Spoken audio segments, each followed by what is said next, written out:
할렐루야. 우리 하나님의 귀하신 은혜 그리고 위로가 오늘 예배에 함께하는 사랑하는 믿음의 식구들 위에 충만하게 임하시길 주님의 이름으로 간절히 축원드리겠습니다. 우리가 다음 주일은 우리 교회 설립 75주년 기념주일이고요. 또 2020년도 추수감사주일로 우리가 함께 모이게 되겠습니다. 참으로 의미가 있고 귀한 날, 우리가 그 귀한 주일을 준비하면서 오늘 우리가 다시 한번 그 다니엘의 감사의 모습을 생각하고 또 그 다니엘이 그렇게 하나님 앞에 감사하며 결단했을 때 그에게 주어졌던 결과가 무엇인가를 다시 한번 생각해 보면서 우리 사랑하는 믿음의 식구들 위해 이러한 놀라운 은혜와 축복이 함께하기를 간절히 바랍니다. 여러분, 이스라엘은 1년에 이모작을 합니다. 전반기에는 보리와 밀 농사를 짓고 그리고 그것을 추수한 후에는 맥주 감사절을 지켰고 또 후반기 농사에서 추수를 한 후에 수장절을 지켰습니다. 이런 전통을 이어받아서 오늘 신약의 교회에서는 맥주 감사절과 추수 감사절을 지키게 되었지요. 자, 그런데 의외로 많은 분들이 그런 질문을 합니다. 목사님, 우리는 농사를 짓지 않는데 우리가 왜 이런 절기를 지켜야만 되는 거지요? 그렇죠. 물론 우리가 농사를 짓지는 않습니다. 그러나 우리가 기억해야 될 것은 오늘 우리의 삶은 정말 많은 방식으로, 여러 가지 방식으로 하나님의 은혜를 입고 살아가는 존재가 나라는 거예요. 우리라는 거예요. 하나님의 은혜가 아니라면 단 하루도 존재할 수 없는 그 존재가 오늘 우리라고 하는 사실이지요. 때문에 피조물로 그리고 성도로서 우리가 항상 감사하며 살아가는 것은 마땅한 일이에요. 자, 그런데 인간은 그 죄성으로 말미암아 점점 악하여지고 미련해져서 감사를 잃어버리고 살아가고 있습니다. 감사할 줄 몰라요. 여러분, 감사하지 못한다는 것은 나를 창조해 주신 하나님께도 잘못이지만 인간 자신에게도 엄청난 해가 된다는 것을 우리는 깨달아야 돼요. 그래서 잊지 말고 감사하라. 성경에서는 1년에 2번 감사절을 정해놓았다. 이렇게 우리가 생각하면 좋을 것 같아. 말하자면 감사절이 어떤 날이냐? 감사신앙 정기 검진일이다. 이렇게 여러분 한번 생각해 보시면 좋을 것 같습니다. 여러분, 우리가 육신의 건강 잘 유지하기 위해서 뭐 합니까? 1년에 한 번씩은 뭘 해요? 건강 검진을 받고 그리고 관리해야 되는 것처럼 오늘 우리의 신앙의 건강을 유지하려면은 감사 신앙을 잘 점검해야 된다는 거예요. 감사가 없는 신앙은요, 기쁨도 없고 축복도 없고 승리도 없습니다. 아무쪼록 오늘 다니엘을 통해서 깨닫게 해주시는 말씀을 통해서 다시 한번 나의 감사 신앙을 점검하고 감사의 신앙을 충만히 회복함으로써 복된 인생을 살아가는 저와 여러분 되어지시길 주님의 이름으로 축원합니다. 오늘 본문의 말씀은요, 이 다니엘의 말년에 있었던 사건입니다. 우리가 잘 아는 내용이죠. 다니엘, 그는 소년 시절 조국 이스라엘이 바벨론에 멸망이 되어서 바벨론으로 포로로 끌려간 사람이에요. 그러나 하나님의 은혜로 대제국의 총리가 되고요. 하나님의 놀라운 역사를 감당하는 신학의 영웅이 된 사람이 다니엘이에요. 그가 이렇게 승리할 수 있었던 그 비결이 뭐냐? 많은 요인들이 있었을 거예요. 여러 가지 이유가 있었을 거예요. 그런데 다니엘이 이렇게 성공할 수 있었던 가장 큰 이유 가운데 하나는 바로 다니엘의 감사신앙이었다고 하는 사실을 여러분 믿으시기를 간절히 바랍니다. 그리 많은 사람들은 형통하고 편하고 또 좋은 일들이 많을 때만 감사를 해. 그래서 감사의 이유를 조건이나 환경에서 찾는 경우들이 대부분이에요. 그런데 감사의 이유는 조건이나 환경 자체가 아니고 그 가운데 하나님의 은혜를 기억하는 거예요. 하나님의 은혜를 기억하는 거예요. 우리의 말에 은혜는 뭐 어디다 새겨요? 은혜는 물에다 새기고 원수는 어디다 새긴다 그래? 돌에다 새긴다. 참 사람들이 은혜를 잊고 살아가기 쉬운 존재라는 것을 이렇게 빗대서 얘기를 하는데 우리 인간에게 이런 속성이 있다 보니까 오히려 형통할 때도 감사하지 못할 때가 많아요. 물론 고난의 때에 감사한다는 것은 쉽게 찾아볼 수가 없습니다. 그래서 잘 되면 누구 탓이요? 내 탓이고 잘못되면 누구 탓이에요? 조상 탓이고 남 탓이고 더 나아가서 누구 탓이에요? 하나님 탓이고. 응? 그런데 다니엘은 형통의 때나 고난의 때나 항상 하나님 앞에 감사했던 사람. 늘 다니엘은 하나님의 은혜를 기억했던 사람. 다니엘서 2장에 보면 바벨론 왕 느부갓네살이 그 꾼 꿈을 해석하기 위해서 하나님 앞에 지혜를 구합니다. 그때 하나님이 그에게 응답하시고 놀라운 지혜를 주시는데 그때 다니엘이 하나님 앞에 이런 감사를 드립니다.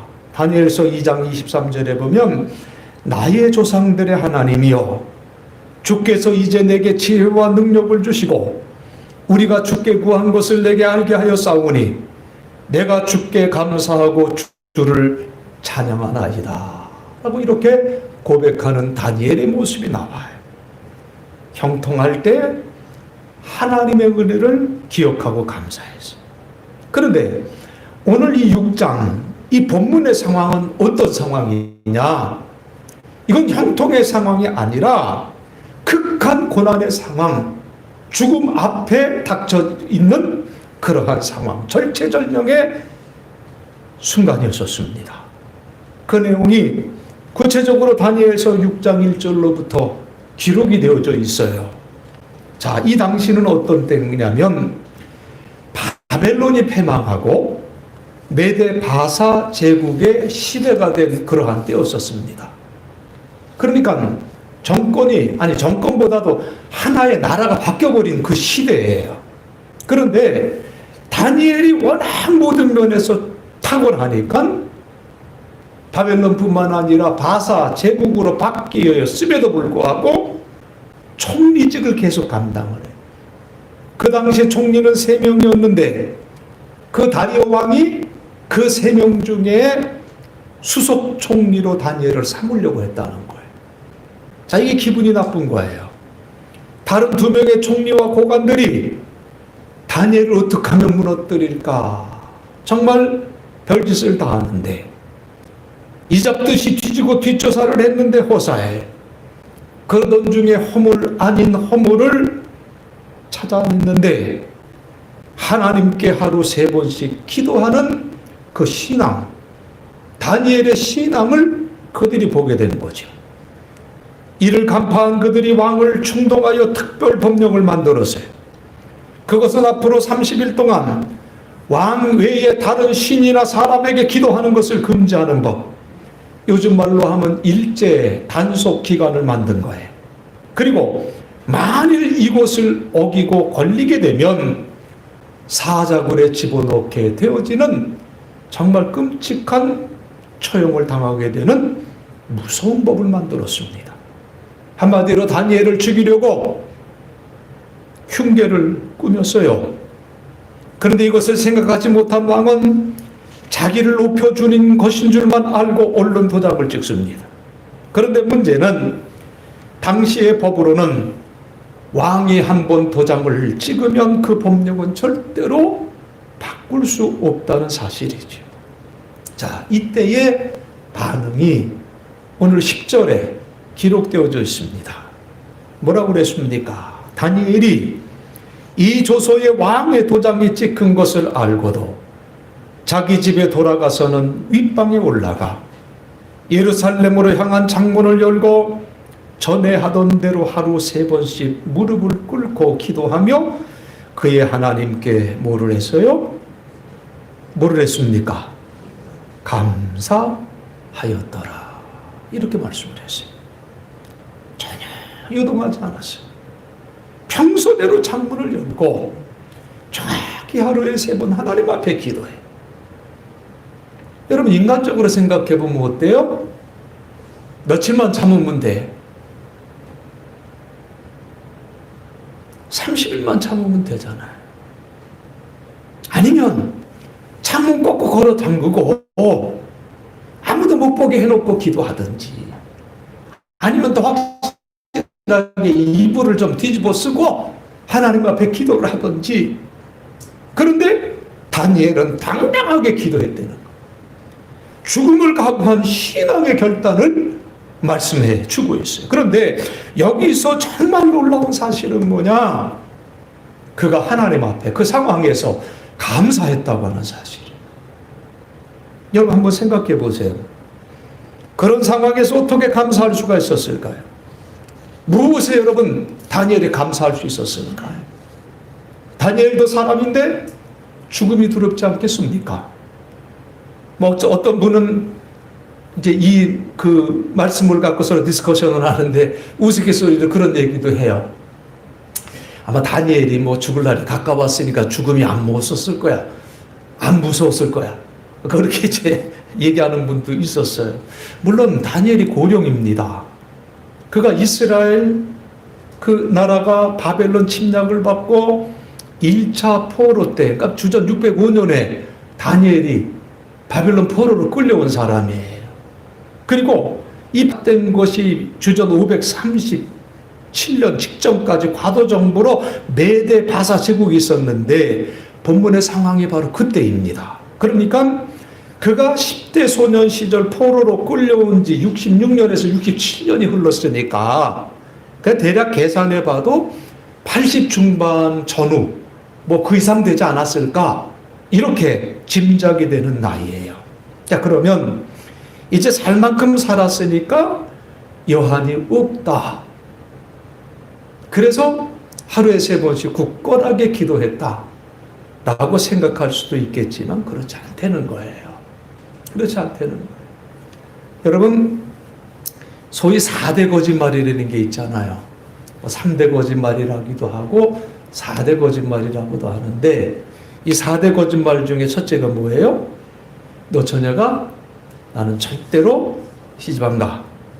그리고 두 번째는 장사하는 분이 그래 이거 어떻게 내가 미치고 주는 거라 그렇게 얘기하는 말. 그리고 중국집에 독촉 전화를 하면 네 지금 떠났습니다. 그리고 네 번째가 뭐예요? 에고 빨리 죽어야지. 이게 노인들의 거짓말이라는 거예요. 여러분, 장수라고 하는 것은요, 성경에 보면 분명히 축복이에요. 하나님이 생명에 대한 본능을 주셔서 아무리 고령이라 할지라도 살고 싶은 마음이 있게 되어 있어요. 다니엘이 살 만큼 살아서 목숨을 걸고 기도한 게 아니에요. 그는 하나님의 은혜를 기억한 사람이라 그 말이에요. 소년 시절부터 지금까지 파란만장한 생을 살아왔지만 그동안 지켜주신 하나님의 은혜, 그리고 포로 소년이 대제국의 총리로 올라오게 하신 은혜, 그리고 죽음의 위기 앞에서도 그의 믿음이 흔들리지 않게 지켜주신 은혜, 살려주시면 계속 충성하겠지만 설사 죽는다고 해도 천국에 들어갈 수 있는 믿음을 주신 은혜, 하나하나 생각하면서 베풀어 주신 하나님의 은혜를 다니엘은 감사했던 사람인 줄 믿습니다. 여러분, 그렇습니다. 우리가 처한 환경이나 조건이 좋든지 나쁘든지, 편하든지 불편하든지, 그 가운데 하나님의 은혜를 내가 기억할 수 있다고 한다면 거기에서 감사가 나오는 거예요. 아무리 좋은 환경에 처해 있어도 하나님의 은혜를 기억하지 못하는 사람은 감사하지 못해요. 우리에게 생명 주신 것부터 작은 것 하나에 이르기까지 모든 게 하나님의 은혜였었습니다. 그 사실을 기억하면 우리는 얼마든지 감사할 수 있다는 거예요. 그런데 이런 사실을 우리가 자꾸 잊어버려요. 자꾸 잊어버려요. 그러니까 배은망덕하기도 하고 교만에 빠지기도 하고 때로는 원망하고 불평하며 살아갈 때가 얼마나 많습니까? 사도 바울이 고린도전서 4장 7절에서 이렇게 우리에게 질문을 했어요. 누가 너를 남달리 구별하였느냐? 내게 있는 것 중에 받지 아니한 것이 무엇이냐? 내가 받았은즉 어찌하여 받지 아니한 것 같이 자랑하느냐? 이렇게 질문하시는 그 음성을 우리가 듣게 돼. 무슨 말입니까? 나에게 있는 모든 게 하나님의 은혜라는 거예요. 크든 작든 감사의 이유라는 거예요. 저는 가끔 차를 타고 가다가 제가 어린 시절 살던 동네가 있으면 이렇게 한번 들릴 때가 가끔 있어요. 이제 지금은 너무 변해서 제가 옛날에 살던 동네들은 다 없어졌어요. 전에 좀 오래됐지만 제가 아무 소리 않고 골목에 차를 대고 그 앞에 차를 대고 골목을 막 뛰어갔다가 와서 다시 차를 운전하고 가니까 집사람이 뭘 보고 왔냐? 그래서 애인 보고 왔다. 내가 이제 그렇게 우스갯소리 했는데 그 골목이 제가 어렸을 때 뛰어놀던 그 골목. 근데 그 아버지가 지셨던 조선집은 없어지고 거기 이제 빌라가 이렇게 들어서 있더라고요. 뭐 초등학교, 중학교, 고등학교, 교정도 뭐 요즘엔 학교 못 들어가게 하더라고요. 밖에서 이렇게 보는데 아이고 어렸을 땐 그렇게 컸던 운동장이 이렇게 작았었나 이런 생각도 해보면서 이렇게 둘러볼 때도 있어요. 근데 어떤 때 가만히 이렇게 보면 그 눈물이 주르르 흐를 때가 있어요. 물론 지나온 모든 날들이 다 하나님의 은혜예요. 그리고 가슴을 저미게 하는 게 날 이렇게 키워주시고 또 뒷바라지 해주셨던 그 부모님. 가슴이 이렇게 쫙 저미와요. 얼마나 감사한지 몰라요. 아유, 조금만 더 사셨으면 얼마나 좋았을까. 그런 생각을 좀 하게 되더라고요. 여러분, 우리가 지나온 인생 한 걸음 한 걸음을 회고해 보기만 해도 그게 다 은혜예요. 나 혼자 뭘 잘나서 내가 여기까지 왔겠어요. 다 하나님의 은혜예요. 다 부모님의 은혜. 내 주변에 은혜였던 거. 그 은혜가 있기 때문에 우리는 감사할 수밖에 없다는 존재가 나라는 것을 깨닫게 되어 있습니다. 그렇기 때문에 성경에 보면 범사에 감사하라고 했어요. 범사에 감사하라. 데살로니가 5장 18절에 범사에 감사하라. 이것이 그리스도 예수 안에서 너희를 향한 하나님의 뜻이니라. 하나님의 뜻이 어디 있습니까? 어디 있어 어디에 있긴 여기서 말씀하시잖아요. 범사에 감사하는 거예요. 우리가 무에서 왔다는 사실, 모든 게 하나님의 은혜라는 사실을 잊지 않는다면 우리는 항상 범사에 감사할 수 있게 될 줄로 믿습니다. 부디 저와 여러분도 다니엘처럼 어떤 상황 속에서도 감사하는 사람이 되어지시길 주님의 이름으로 축원드립니다. 자, 이러한 감사신앙은 하나님 앞에 당연한 거예요. 그런데 우리 하나님은요, 우리 좋으신 하나님은 감사하며 살아가는 사람에게 놀라운 축복을 주시는데 그 결과가 뭐냐? 행복입니다. 감사하는 사람에게 우리 하나님은 행복을 주세요. 여러분 한번 생각해 보세요. 어떤 사람이 행복한 사람입니까? 많은 소유를 가진 사람이 행복한 사람입니까? 환경이 좋은 사람이 행복한 사람입니까? 여러분 아니에요. 정말 행복한 사람이 누구냐? 감사하는 사람이 행복한 사람이에요. 그래서 감사와 행복이라는 것은 쌍둥이에요. 감사하는 사람은 행복하고 행복한 사람은 감사하다. 그래서 하버드 가드너라고 하는 하버드대 교수가 있는데 그 사람이 이런 정의를 해요. 불행한 사람은 갖고 있지 않은 것을 사랑하는 사람이고 행복한 사람은 갖고 있는 것을 사랑하는 사람이다. 참 의미가 있는 얘기예요. 자기가 갖고 있는 것, 자기가 처한 환경 그 자체로 감사할 수 있다면 그 사람이 바로 행복한 사람이라는 거예요. 조금 됐지만 한국인의 행복도에 관한 조사를 미디어 리서치에서 한 것을 본 기억이 있어요. 각계각층의 사람들을 대상으로 조사를 했는데 동일한 조건에서 감사하는 마음이 있는 사람이 그렇지 않은 사람보다 2배의 행복도를 가진다고 하는 결과예요. 그리고 감사하는 사람은 소득 수준과 상관없이 행복도가 굉장히 높았다는 거죠.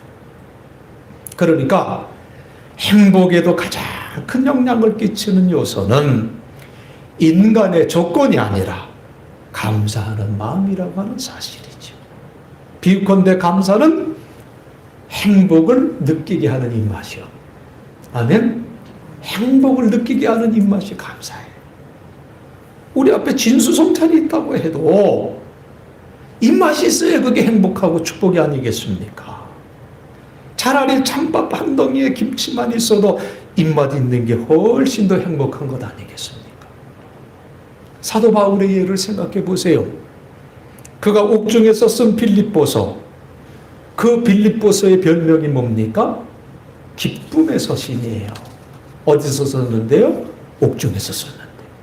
그는 감옥 밖에 있는 성도들에게 주 안에서 항상 기뻐하라. 내가 다시 말하노니 기뻐하라. 빌립보서 4장 4절에서 당당하게 권면하는 모습을 우리가 보게 됩니다. 어떻게 이게 가능했을까요? 그는 분명 감옥에 갇혀있는 존재였지만 그렇지만 하나님의 은혜를 기억해내니 감사했고 감사하니 기뻐했다는 거예요. 이런 신앙의 소유자였던 바울은 심지어 순교하면서도 행복한 죽음을 맞이할 수 있었어요. 여러분 외국에서는 안락산이 존엄산이 하는 움직임들이 상당히 있고요. 그리고 제가 다 조사를 못 해봤지만 몇몇 나라는 이 존엄사라고 하는 안락사라고 하는 것을 인정하는 나라도 있습니다. 그런데 여러분 정말 진짜 존엄사, 진짜 안락사가 뭐냐? 예수 잘 믿다가 거룩한 모습으로 평안한 모습으로 천국 가는 거예요. 저는 다시 말씀드리지만 저는 우리 교인들 장례 예식을 집례하면서 마지막 이관하기 전에 그 교인들의 그 얼굴을 보면서 저는 천국을 봐요. 얼마나 평안히 돌아가시. 이렇게 툭, 아니 권사님 그럼 벌떡 일어나실 것 같아. 그렇게 편안히 가죠. 여러분 이게 정말 존엄사지요. 이것보다 아름다운 마무리가 어디 있습니까? 여러분 정말 우리가 행복하게 살다가 행복하게 부름 받고 싶다.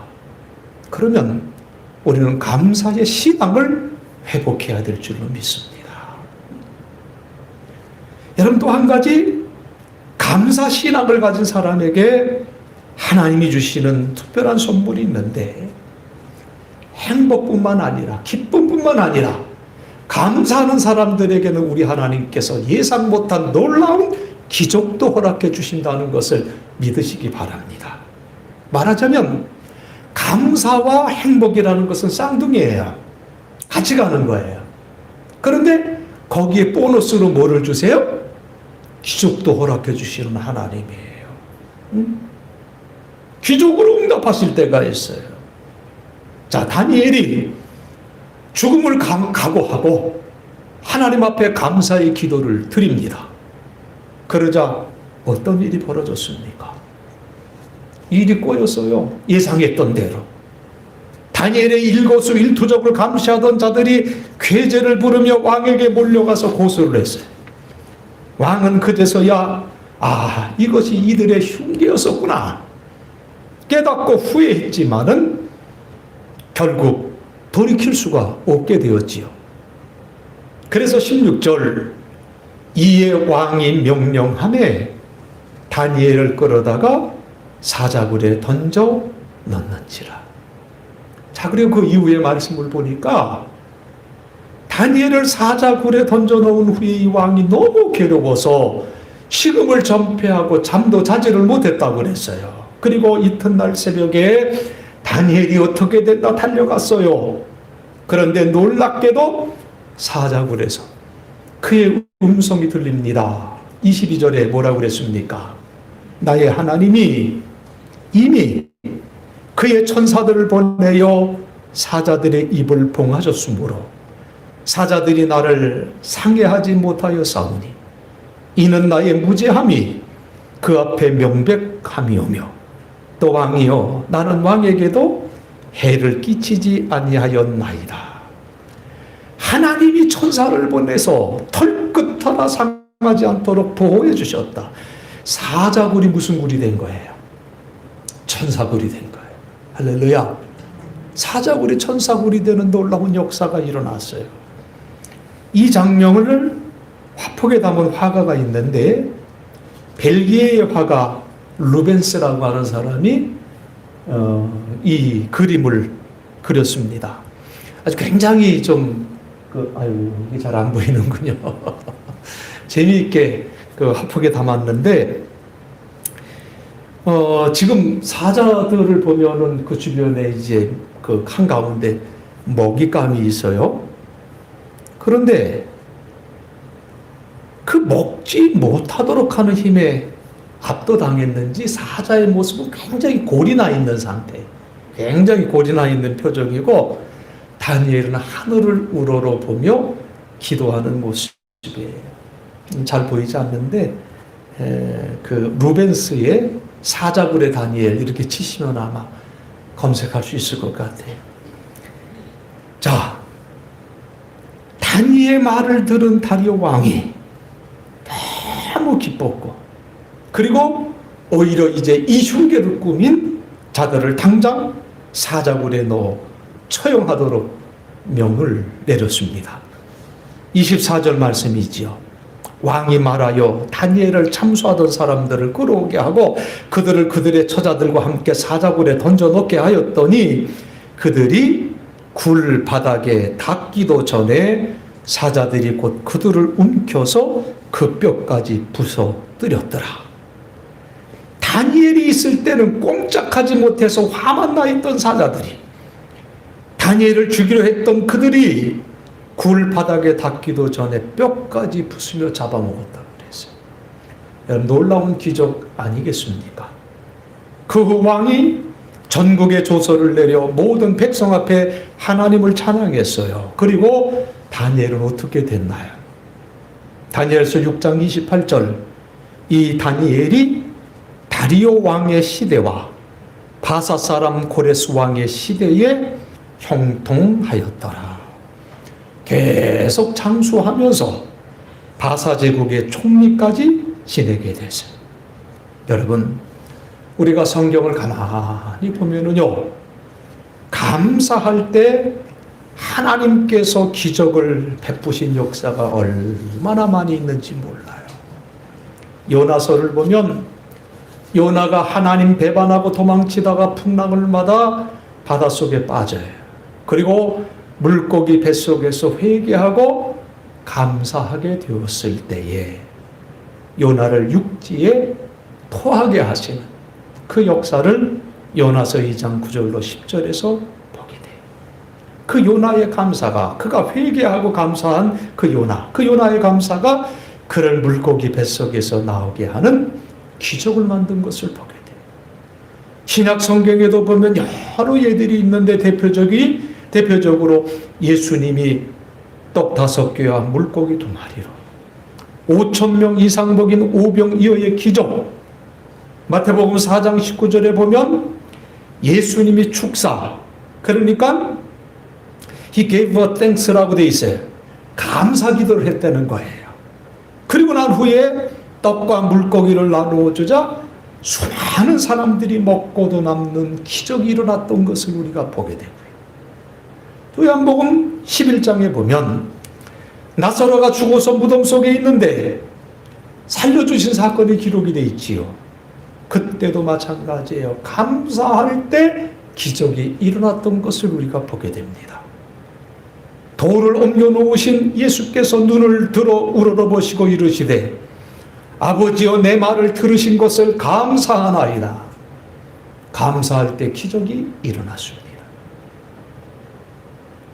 그러므로 여러분, 어떤 어려움과 고난 속에 우리가 있다 할지라도 여러분 그 속에서 하나님의 은혜를 기억할 수 있는 그 삶을 살아가시기를 간절히 바랍니다.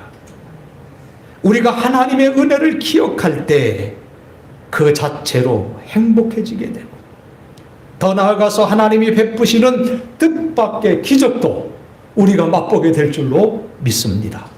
그래서 빌립보서 4장 6절에서 아무것도 염려하지 말고 다만 모든 일에 기도와 간구로 너희 구할 것을 어떻게 구하라고 그랬습니까? 감사함으로 하나님께 아뢰라. 이렇게 우리에게 권면해 주신 줄로 믿습니다. 여러분, 아무리 힘들어도 아무리 괴로워도 그 염려하고 걱정하는 시간에 감사함으로 하나님 앞에 기도하시기를 바랍니다. 그때 하나님께서 응답해 주세요. 여러분 요즘 얼마나 어렵습니까? 얼마나 힘듭니까? 이런 상황 속에서 무슨 감사를 할 수 있을까? 분명히 그런 생각을 할 수도 있어요. 그러나 이럴 때 감사하는 사람이 진짜 신앙인이에요. 하나님의 은혜를 기억함으로 감사의 신앙을 회복할 수 있는 저와 여러분 되어지길. 그래서 부디 행복하시고 그리고 우리가 생각하지도 못했던 기적의 역사가 우리의 삶의 현장 곳곳에서 나타나기를 주님의 이름으로 간절히 축원드리겠습니다.